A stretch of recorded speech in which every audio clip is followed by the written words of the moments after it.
The pen didn't feel heavy until it was an inch above the paper. Mark didn't look at me. He was busy adjusting his cufflinks, his eyes fixed on his own reflection in the polished mahogany table. The silence in the room wasn't peaceful. It was the kind of silence that happens right before a building collapses. "It's just business, Elena," he said. His voice was flat, stripped of the warmth that had been there for 25 years. "The firm is underwater. The $3.5 million is gone. If we stay legally tied, the creditors will come for everything you have, too." I looked down at the documents. Petition for dissolution of marriage. It didn't look like a rescue mission. It looked like a disposal. "You're saying this is to protect me?" I asked. My voice sounded thin, like it belonged to someone else. Mark finally looked up. There was a flicker of impatience in his eyes. "I'm saying I can't carry the weight of this failure and a marriage at the same time. You keep the house, you start over. I'll handle the wreckage." "At 50, Mark? You want me to start over now? You've always been the stable one, Elena. You'll manage." He pushed the pen an inch closer. I remembered the late nights we spent. Building that empire, I handled the numbers while he played the visionary. Now he was looking at me like a redundant employee. I signed. I didn't cry. I just felt a strange, cold HOLLOWNESS. As I walked to my car, I saw his trunk was already packed. He wasn't losing a business. He was shedding a skin. Then I saw a small leather folder tucked under his arm. It was the one he'd kept locked in his private study for months. He gripped it like it was the only thing in the world that mattered. And for the first time, I realized the math of our bankruptcy didn't add up. The house felt like a museum of a life I no longer owned. For 3 months, I sat in the quiet, watching the dust settle on furniture we'd picked out together. Mark had vanished into a rented apartment downtown, or so he said. He didn't take the calls from our old friends, and he certainly didn't take mine. He was a ghost, leaving me to haunt the ruins of our $3.5 million loss. But ghosts don't leave digital footprints. And Mark was never as careful as he thought. It started with a stray email notification on our shared tabletan alert from a boutique firm in Singapore. It wasn't about a debt. It was about a portfolio maturation. My heart did a slow, painful roll in my chest. I spent the next 6 nights hunched over my laptop, digging through the cloud backups of the firm's old accounts. I'm the one who built the spreadsheets. I knew where the shadows lived. Slowly, the picture cleared. The loss wasn't a failure. It was a transfer. Mark hadn't lost $3.5 million in a market crash. He had bled it out, month by month, into a shell company held in his brother's name. He hadn't divorced me to save me from the creditors. He'd divorced me so he wouldn't have to share the recovery. I sat back in the dark, the blue light of the screen reflecting in my eyes. I wasn't just a discarded wife. I was the collateral. Damage of a long con. He thought I was too broken to look, too stable to pivot. He was waiting for the 2-year mark, the statute of limitations on most of our local filing disclosures, to finally live the luxury life he'd stolen from us. I closed the laptop.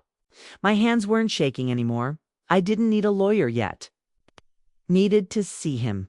I needed to see the look on his face when he realized I wasn't just managing. I was counting. I didn't confront him. That was the hardest part, the silence. Every instinct screamed at me to burn his world down that night, but I knew Mark. If I showed my hand too early, the money would vanish into another offshore ghost account before the ink on a subpoena could dry. He wanted me to be the grieving divorcee. It's fine. I played the part. I sold the house.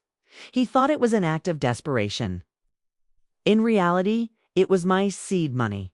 I moved into a small, functional apartment and went back to what I did best, forensic accounting. While Mark was likely sipping champagne in secret, waiting for the clock to run out on our legal ties, I was building a consulting firm from a desk made of 2 filing cabinets and a door. 2 years passed. To the outside world, I was the poor Elena who got dumped at 50. But behind the scenes, my firm had become the silent partner for 3 major tech acquisitions. I wasn't just stable, it was powerful. The 2-year anniversary of our divorce decree arrived on a Tuesday. I knew exactly where Mark would be the reopening of the yacht club he used to brag about. I pulled up in a car he didn't recognize, wearing a dress that cost more than his monthly bankruptcy allowance. When he saw me, he actually smirked. He looked relaxed, his tan too perfect for a man who was supposed to be broke. "Lena," he said, stepping away from a group of younger investors. "I heard you were doing ... Okay, it's good to see you've moved on." "I have, Mark," I said, my voice steady. "In fact, I've moved on so well that I just finished auditing the Singapore transfers you thought were buried." The color didn't just leave his face, it was like his entire soul retreated. He tried to laugh, but it died in his throat. "Know what you're talking about? That's all over. 2 years, remember?" Actually, I leaned in, my voice a whisper that felt like ice. "Fraud has a much longer shelf life than a marriage." Mark's hand tightened around his glass until his knuckles turned white. "You're bluffing," he hissed, glancing nervously at the investors nearby. "The bankruptcy was filed, the assets were liquidated. You signed the papers, Elena. You accepted the settlement."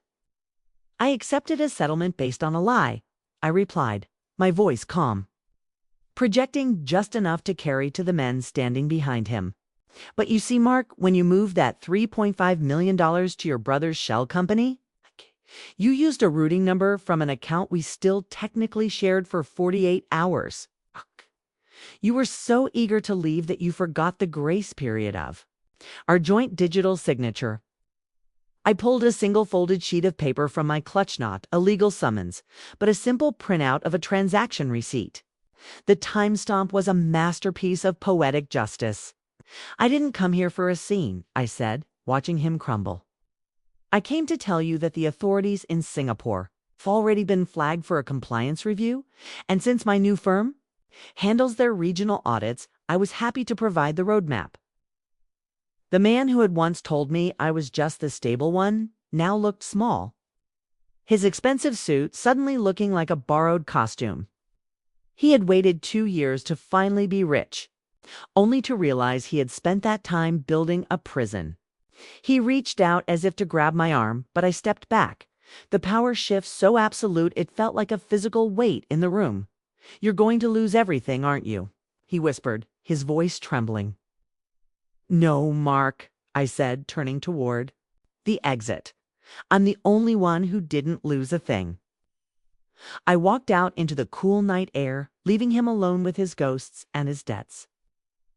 He had divorced me to save his fortune, but in the end, his greed was the only thing that remained.